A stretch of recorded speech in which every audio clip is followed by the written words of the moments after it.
Ano, di ba, I would drink supplements while, may na-discover kasi akong supplement while I was undergoing chemo that cut my recovery in 70% faster ako nag-recover. Paano mo na-discover? Research. Yan yung barley? Yes. Really? Yes. Usong-uso yan ngayon. Ako nagdala niya dito. Talaga? Yeah. Paano mo na-discover yun sa barley? Okay, nung may sakit ako, sobrang toxic kasi nung drugs na binibigay nila, na chemo, nakakulong ako sa kwarto. May level kasi yung white blood count na dapat ma-reach mo. Pag kinimo ka, white out lahat yon. So, negative ka. You're running on negative white blood cells. Babagsak ang immune system. Sobrang Pag bagsak. ganyan. Hindi lang bagsak. Ano yun? Dangerous level. Mm-mm. Okay? Kung zero ang, di ba normally, sabihin na natin for explanation sake, ang normal na tao, sabihin natin, may 5 na white blood cells sa katawan, ang normal. Panglaban sa mga sakit. Panlaban. Pag kinimo ka, hindi ka lang mazi-zero, mani-negative ka. So wala ka na, Walang, running on negative ka. literally, Pag- walang wall. Walang wall. So pag kami pumasok na something yan, Diretso agad. dead na yan. Wala na talaga. Wala nang panlaban eh. 21 days. 21 days yung between chemos. So basically, pag nag-chemo ka, day 1 mo yan. Today.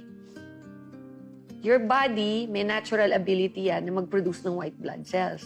Pero it takes time. So, day 1, day 2, day... Normally, nung first chemo ko, by day 20... No, 18? Day 18, kasi 21 yung next chemo. Day 18, tsaka lang ako nag-reach dun sa threshold na pwede na akong tumanggap ng second chemo. Grabe. So, imagine, kaka-recover mo pa lang. Kila Kila ulit. Papatayin agad yung white blood. Again. Grabe yung journey. So, and pag hindi ka umabot dun sa threshold, kunyari day 21 na, negative pa yung, hindi mo pa nare-reach yung 5. 5 yung threshold, di ba? For the immune Ng system. immune system mo. Kasi pag hindi ka 5, kunyari 2 ka lang, hindi kakayanin ng body mo, magko-collapse. So, kailangan talaga within the 21 days, mabalik sa 5. Okay? Anong gagawin mo para mabalik sa 5? Anong gagawin mo para tulungan ang sarili mo? Ginagawa mo naman lahat na ng sinasabi ng doctors. Doon ako nag-research. Sabi ko, there has to be something na natural, na hindi more drugs, hindi more medicine. It's barley, grass, damo. Damo. Damo siya. Hindi siya yung, Yung kulay green. oo, hindi siya yung, yung oats na. Yeah. Hindi yun. Yung maliit pa lang siya. 20 to 30 centimeters pa lang siya from the ground. So, ikaw yan ang na. na-research mo. Yes. Tapos, nung nakita mo yun, Tapos, sinabihan ko yung family na nag-aalaga sa akin at the time. Ano nyo naman ako, bilan nyo ako nito.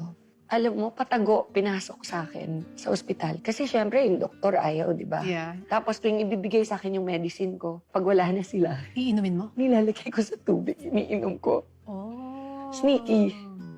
Pero nakatulong talaga. Imagine ha, yung first ko, day 18, bago nag-recover. Yung second chemo ko, day 4.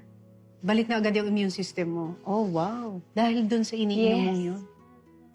So, syempre, ready na ako for the second, the third, the fourth chemo. So, bumilis yung process. Bumilis. So, that means, meron talagang something dun sa iniinom ko na nakaka-recover ng katawan. Yun ang na-discover mo. Yes.